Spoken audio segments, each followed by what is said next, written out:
Yang famousnya Yang Sitos Sitos lah. Selalu orang kata saya ada Sitos. sangkut Sitos. Sangkut Sitos kan. Apakah sebenarnya maksud ataupun perbezaan antara Sitos dengan si Chris ni? Sebab ada yang kat luar tu masih tak memahami lah. Tak faham.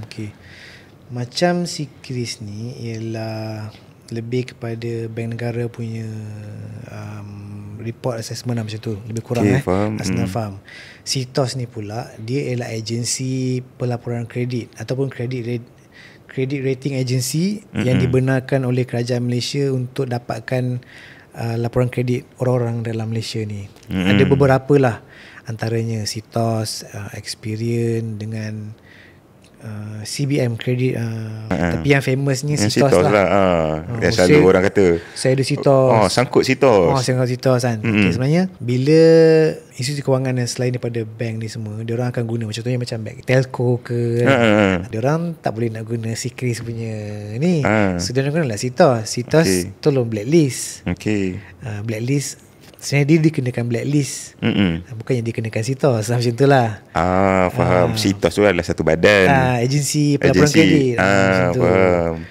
So, yang dia kena tu adalah blacklist. Betul. Tapi bank akan tengok juga benda-benda ni semua. Bila dia ada terlalu banyak blacklist ke, ataupun Sitos ada tag dia punya blacklist ni kan. So diorang nampakkan orang ni sebagai tak secure lah untuk diberikan loan atau diberikan facility.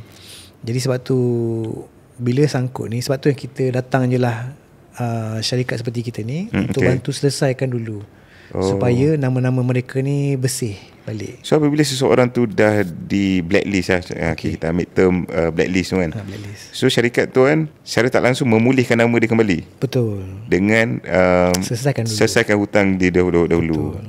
Macam kita ada bank-bank yang kita bekerjasama dengan, kira macam panel kita lah. Bila kita buat assessment kita tu, kita akan refer dengan bank. Kalau kita settlekan ini, boleh tak dia dapat sebanyak ni? Kalau bank kata, kalau institusi kewangan tu kata boleh, baru kita akan selesaikan.